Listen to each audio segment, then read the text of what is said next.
Pooh Shiesty is currently getting exposed on the internet by the most unexpected person. Apparently, this dude was a CO when Pooh Shiesty was in federal prison, and he has some stories about Pooh Shiesty that doesn't make Pooh Shiesty look good at all. As a matter of fact, I feel like the intent of this interview was to make Pooh Shiesty look terrible. Like it wasn't like I was looking on TMZ. This stupid mother. That first line tells me it's personal, because why are you calling that man out of his name? From Shoe, I guess some article got out. I forget what they broke it. I think it was on Gilly. They were talking about that. Shiesty said he was $1 million worth of game. No, he was in the million. Yeah, that guy. Yeah. But he said that he was in the middle of a race riot where it was like a 3-on-1 or like 3 Mexicans died. That never happened.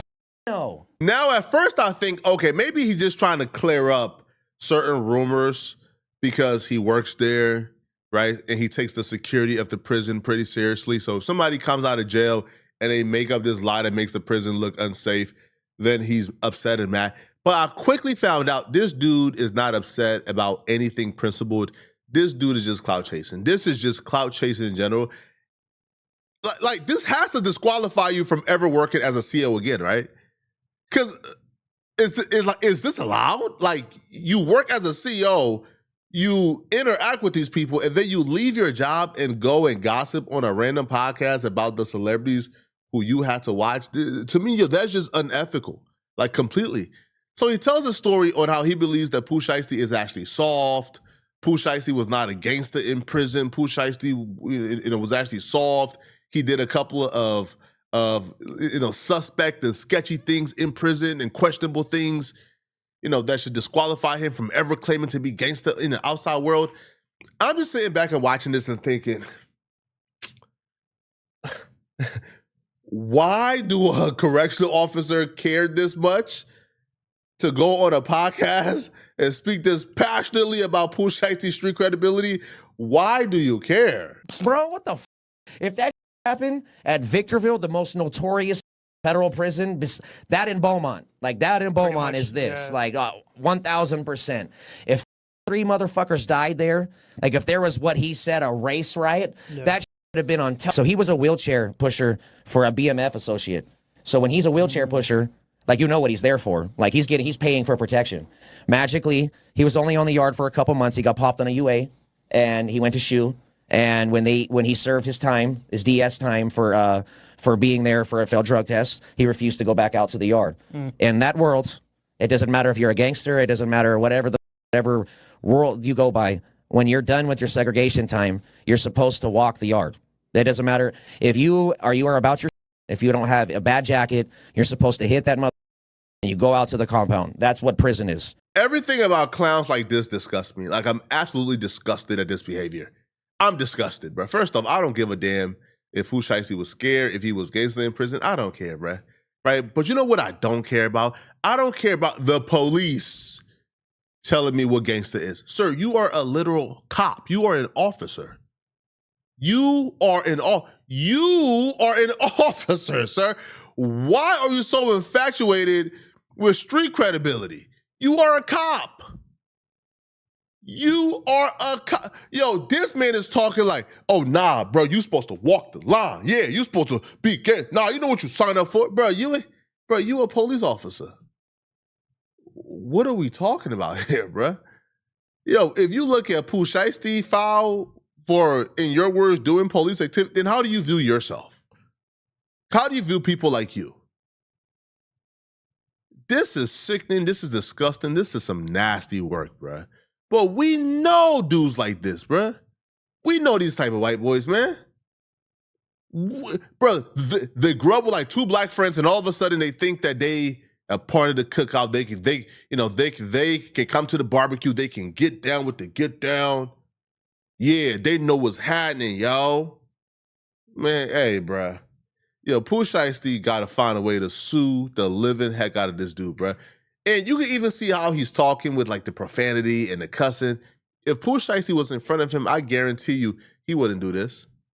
Like, he probably felt bold and powerful in prison, so he could probably talk how he talked. But if Pooh Shiesty was in front of him, do you think this white boy is saying what he's saying? Do you think he's being as disrespectful as he's being? I don't think so. Like at all. At all. So now he tells a story of how Pooh Shiesty refuses to leave PC or to leave wherever he was at. And because he did that, they considered it PC or they considered it rolling up. Anymore, you can go back out to the yard and you say, no, you're checking the that's asking for protective custody. Whether you say, I want help or protect me, please. When you say, I'm not going anywhere, that's unofficially saying, I need help. And he kept refusing. So I think it's every 30 days. It's a certain amount. I forget. I don't want to say, or it's every 90 days. One of those, they have to serve him again. It's a shot to get him to kick out. We're ordering you out.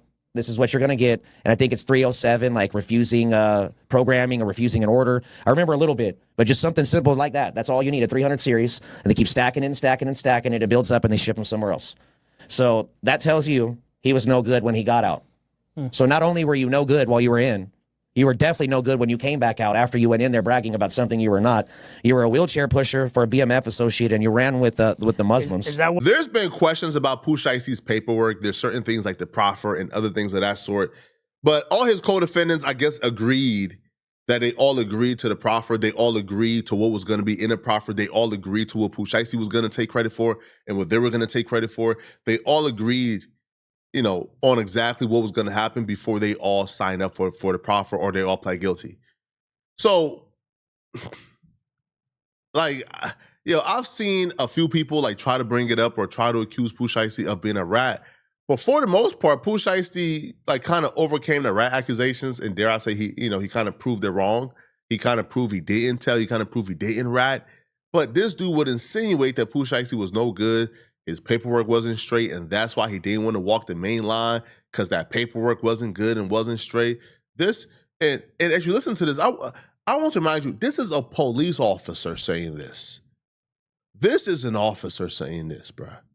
If Pooh Shiesty is police for taking a plea deal, then what do we call you? How should we treat you? All right? Yo, there's certain like professions, man, like, I don't know, bro, like correctional officers, doctors, nurses. I feel like there should be at least some form of secrecy, some form of NDAs involved, bro. Like, we know like doctors got HIPAA laws, but there should be some oath to secrecy involved here, bro. A correctional officer shouldn't get, right, like the power and the authority to rule over somebody when they're in their most vulnerable moment. Because jail is somebody's most vulnerable moment. Jail is when somebody is at their lowest. You don't get to rule over somebody or right, or like work with somebody or run them when they are at their lowest and then come out and spill all their gossip and spill everything. Like, this is just terrible. I look at you as a foul human being. Nobody gives a damn what you think about Pooh Shiesty. He's a rat. He's not a rat. Nobody cares.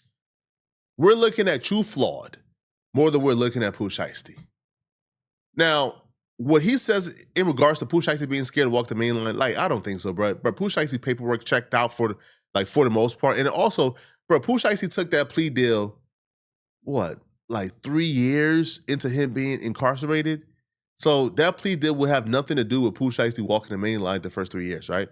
Now, he also tried to shame Pooh Shiesty for converting a Muslim, claiming that he only did it for protection. Yeah, a lot of people do. Who give a damn, right? Yo, I would take this more seriously if somebody who was in jail with Pooh Shiesty come out and exposes Pooh Shiesty for being soft, for ducking smoke, et cetera, et cetera. Then we can have a conversation. I don't take nothing seriously coming from a CO who wants to be a gangster, from a white boy who wants to be black. I'm not taking nothing this man says seriously. But he ran with the Muslims? Yes. All right, break down what running with a Muslim means in prison. They're not officially a gang. It's kind of like how the Paisas are with the Mexican mafia or the Sureños. If you're not a homie, you're falling in, you're a resident. Like, you have to have some type of people. You went Muslim for protection. Yeah. You fall in line with a Muslim car inside prison because Allah forgives all. I don't give a who that rubs wrong. I don't care how people take that. It's a hard fact. I mean, again, Yeah. I don't have anything against Muslims. Me either, not at all. I actually think religion is a good thing for people. I have a friend that's a living embodiment of what a Muslim is. Like, he lives it to the T. Many people who have sex offenses become Muslims in prison for protection. Yes. Because when they get out, they're not Muslim. So that tells you that Shiesty went Muslim for protection. yeah. So, and now it's around them all the time, right? Like, I may be the loudest person. I may be talking the most. I may be one of the most violent COs that people know because I respond to, but I'm also that mother that's always around. I'm always laughing. I'm always talking. I'm always filling out the environment. I'm always around. I'm here. So that's kind of what I was addicted to. So like I would sit there and like I put my foot on one of the bench. Shiesty missed a layup, and I was yeah. So and I'm like, oh, so when you're talking about a shooter, you definitely weren't talking about basketball because he talks about being a shooter in all his music. So like this little corny, but his interactions with us on a day-to-day basis, there was nobody that he may have given attitude to, but this was nobody.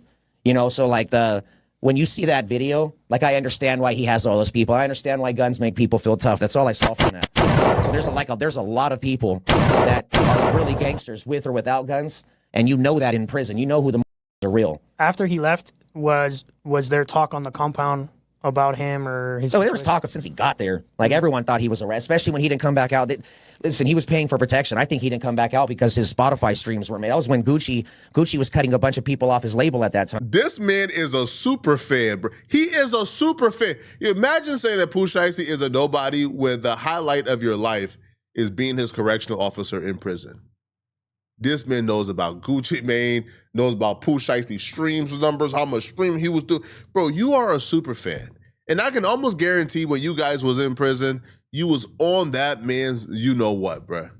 Right? You was D-rodding to the max. You was not popping it like this, bro. You was not talking like this, bro. You was trying to be that man's friend. Right? You was D-rodding. Man, yo, bro. Y'all got to stop this, man. Don't hire super fans in any profession where they might have to work with celebrities. This dude is a fan. This man knows his music. This man knows his stream numbers. This man knows who he's song to. He knows the drummer with. Oh, my God. This is nasty work, man. Y'all let me know in the comment section what y'all think about this, bro. What y'all think, man? All right? Do y'all believe anything he has to say about Pooh Shiesty? Do y'all believe that Pooh Shiesty rolled it up, man?